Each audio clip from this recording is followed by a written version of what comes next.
চিংড়ি মাছের মালাইকারি নামটা শুনলেই কিন্তু অনেক বেশি খিদে পেয়ে যায়। অনেকেই আছে চিংড়ি মাছের মালাইকারি খেতে খুবই পছন্দ করে, কিন্তু পারফেক্টভাবে রান্না করতে পারে না। তো আমি কীভাবে পারফেক্টভাবে চিংড়ি মাছের মালাইকারি রান্না করি চলেন আপনাদের সঙ্গে শেয়ার করি। আসসালামু আলাইকুম এভরিওয়ান, আশা করছি যে যেখানে আছেন ভালো আছেন। আলহামদুলিল্লাহ আপনাদের দোয়াতে আমি অনেক ভালো আছি। তো আমি চিংড়ি মাছটা ভালো করে পরিষ্কার করে নিয়েছি। এখন চুলায় একটা কড়াই বসিয়ে নিয়েছি। আমি যেই পাত্রে চিংড়ি মাছটা রান্না করব ওই পাত্রেই আমি চিংড়ি মাছটা ভেজে নিচ্ছি। আমি এই যে চিংড়ি মাছের ভেতরে পরিমাণ মতো লবণ আর হলুদ মাখিয়ে মাছটা এখন আমি হালকা আঁচে ভেজে নিব।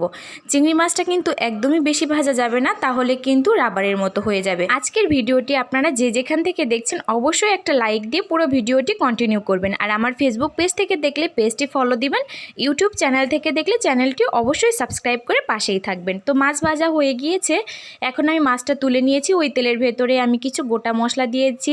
এখন আমি একটু নেড়ে চেড়ে নিব। এর ভেতরে এখন আমি 1 কাপ পেঁয়াজ কুচি দিয়ে দিয়েছি, আপনারা আপনাদের পরিমাণ মতো দিয়ে দিবেন। এখন আমি পেঁয়াজটা একটু হালকা করে ভেজে নিব। যখনই পেঁয়াজটা সফট হয়ে যাবে আমি এখানে টেস্ট অনুযায়ী শুকনা মরিচ, পরিমাণ মতো আদা এবং রসুনটা আমি পেস্ট করে নিয়েছি সেটা দিয়ে দিয়েছি। এখন আমি পরিমাণের থেকে একটু বেশি করে পানি দিয়ে দিব। আমি কিন্তু মশলাটা একটু সময় ধরে কষিয়ে নিব। এখন আমি একে একে গুঁড়া মশলাটা দিয়ে দিব। আমি এখানে পরিমাণ মতো লবণ, পরিমাণ মতো হলুদের গুঁড়া, ধনে গুঁড়া, জিরে গুঁড়া দিয়ে দিয়েছি। এখন আমি মশলাটা একটু নেড়েচেড়ে মিশিয়ে নিব। যখনই মশলা থেকে তেলটা উপরে উঠে আসবে তখন আমি এর ভেতরে মাছগুলা দিয়ে দিব। দেখতেই পাচ্ছেন মাছটা কিন্তু আমি এর ভেতরে দিয়ে দিয়েছি। এখন আমি মশলার সঙ্গে মাছটা একটু ভালো করে কষিয়ে নিব।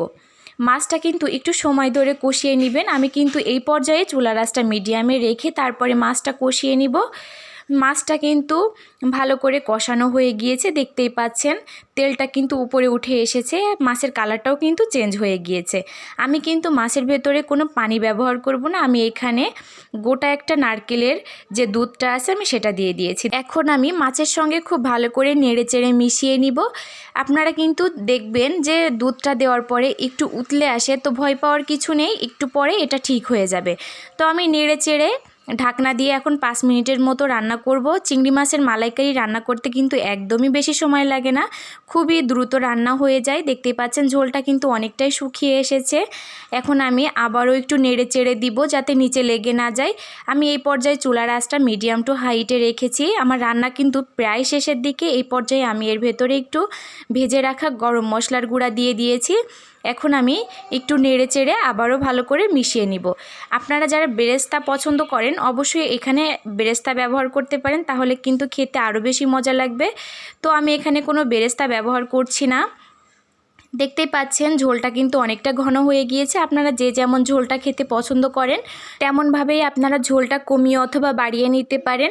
আমার কিন্তু চিংড়ি মাছের মালাইকারিটি রান্না হয়ে গিয়েছে। এখন আমি একটা পাত্রে নামিয়ে নিব। জাস্ট দেখেন কালারটা কতটা সুন্দর লাগছে, দেখেই কিন্তু বোঝা যাচ্ছে খেতে অনেক বেশি মজা হবে। তো আজকের ভিডিওটি আমি এখানেই শেষ করছি। সকলে ভালো থাকবেন, সুস্থ থাকবেন, আমাদের জন্য দোয়া করবেন। আল্লাহ হাফেজ।